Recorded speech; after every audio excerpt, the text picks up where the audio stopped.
Hello everyone, my name is Anirudh and I welcome you to Company 360's YouTube channel. And today's topic is music sampling and doctrine of fair use. With this, let's start with the video. The technique of digitally copying a piece of an existing recording and placing the sample into a new recording is known as sampling. When a producer uses samples, he can cut down on the price of traditional recording by eliminating the need to pay real musicians. Despite its many advantages, sampling pre-existing recordings without the composer's and record company's consent is a copyright violation. Now, here the question arises, how to prove that a sampled work infringes the original work?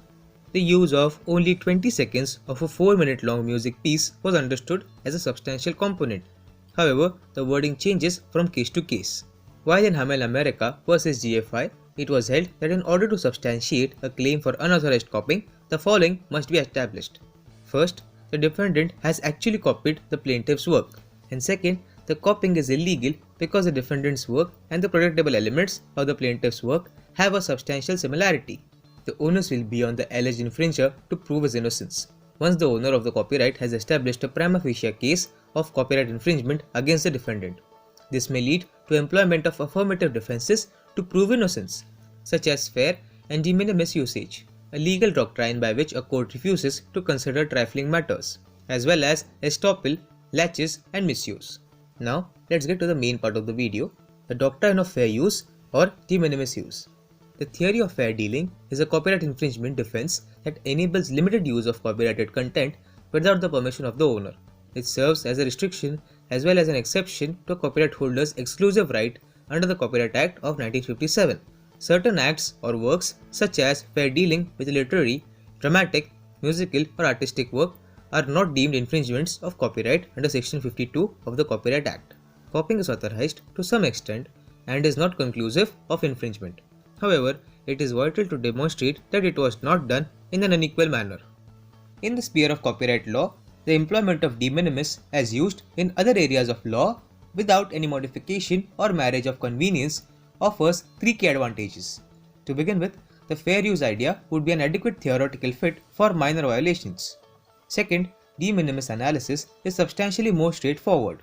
Third, a de minimis determination takes the least amount of time, and it goes without saying that it is in the best interest of both the parties and society for litigation to be completed as quickly as feasible. After all, the reasons that courts frequently evaluate when applying de minimis are extensively documented. There are 5 of them. First, the scope and nature of the injury. Second, the cost of adjudication. Third, the aim of the breached legal obligation. Fourth, the impact on third-party legal rights. And fifth, the wrongdoer's intent. Let's understand obtaining licenses. Before remodeling the original musical work, a license should be secured from the underlying copyright holders, and the relevant royalties should be paid to them based on the expected revenue earned from the refashioned musical work to avoid any legal complications. The copyright holder's cooperation in providing the license is critical, as its reluctance to do so will result in copyright infringement. The Creative Commons Attribution License allows individuals to copy, distribute, display, and perform the copyrighted work as well as create derivative works. Thus, the attribution license can be used to create mashups and remixes. Non-commercial licenses can be bought for non-commercial purposes, allowing the user to do whatever they want with the song as long as it is not utilized for commercial purposes. Finally, let's conclude the topic. The Copyright Act of 1957 makes no mention of the concept of music sampling. It does, however, include numerous measures for the protection of music.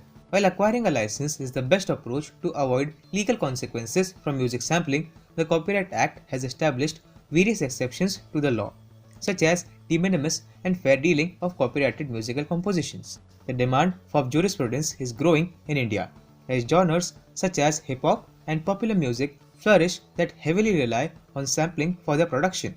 As of now, Indian courts have not addressed the issue of potential exploitation of the fair use exception in the music industry, and as a result, court will have to follow the laws of other nations in order to provide justice to artists.